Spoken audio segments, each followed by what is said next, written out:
Now that we have all of our RSVPs, let's go into the iDo Attendees section. Here we are shown all of the people that said yes, we will be attending the Bethany and Gregory wedding event. Right now we have 82 people. This list shows all those 82 people with their current meal choice that they filled out on the RSVP. On the left hand side you'll be able to see a lot of statistics, and you'll be able to quickly click on them to filter the list to see whatever information you're looking for. Here also you can see the meal choices. This is very good information to have to give to your caterer or your reception site so that they can make the appropriate meals and you can be billed accordingly. So that's the filter section. I'm going to make it all attendees so we can see all of them. One thing you can do too on this screen is you can double click or edit a particular person's response and say whether or not that person will be attending. Here we'll say Adam is not attending. We'll click that and click save. That person's taken off the list.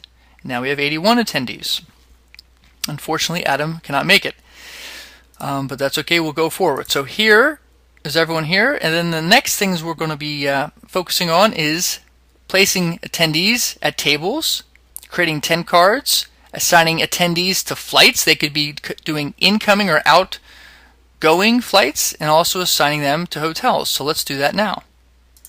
Now that we're in the attendees screen, let's do some of the things at the bottom. We can assign people, attendees to flights. We can assign attendees to hotel rooms, put them at a specific table, and then Tentcards will get created for them based on what table they are assigned to. So let's start with flights. Our wedding day is on January 3rd, which is a Saturday in 2015. So any flight that is before that, we'll go like this, Southwest 123. I'll just say it's airport of that. Any time that there's a flight before that date will be an incoming flight. So Friday before it is incoming, we'll say that. And let's create a new one here and say Southwest 456. We'll just do the same thing there. And we will make it 2015, the day after the wedding, so we'll do it on Sunday. So we have an inbound and outbound. So now with inbound we'll say add new names, we'll say that this group of people, I did shift click to select multiple consecutive names. We'll click add selected names, and there they are. So if we close this, these people are on that flight. Let's do the same thing. Let's go this, and let's say similar people but different. Let's just do a nice batch down here. We'll do a ton of them. 18 people are assigned to this outbound flight. So we'll go like that, and here once we scroll down we'll say on flight out, here are those 18 people. Here's the people that are on the flight in. So that's a quick way to do that. The same thing goes for hotel. You can add a hotel. I'll just say Hyatt. Give it an address of 123 Hyatt Way, Pooltown, PA. Go like that. Okay. Give it a website too. Okay. So we'll save that. So we have that. You can see that we can view the website, but we can also assign names. So we'll do that. It's the same as the flights. We'll just select these people. We'll say the bride and groom are in there, but then all these people are too. We'll say a ton of people are doing it. 23 people. Boom. Now they're all in there, looking good. And here you can see that they're all in that hotel. And the same goes for tables. Click on new table. And here we can say, this is the, let's say it's the wedding table. We'll do save a new. We'll do college friends. And then we'll also do, let's say, elementary friends. So we'll say, let's make more seats for that. So we'll say save. So now we have 3 tables. Then we just assign people here as well to click on add names. We'll assign these people. If you go like that, it'll say there's only 8 seats available, so we got to pick 8 people. So like that, 7 people, that'll work out great. This table we'll put on a couple here. And this one has 10, so then we can select 10 people. We'll go like this.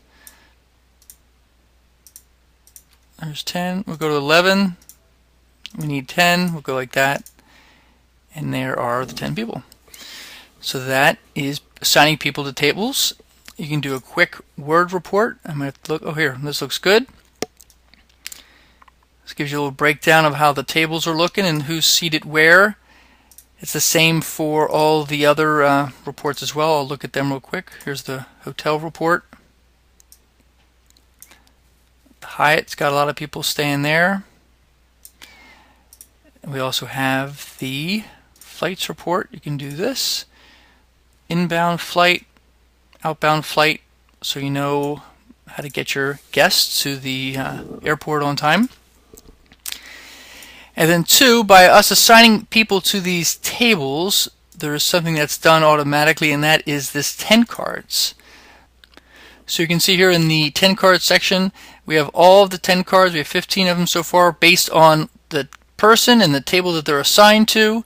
Right now the etiquette is formal. You can change the etiquette to informal if you wish, and that would be using their first name or nickname if they have it. Art was the nickname.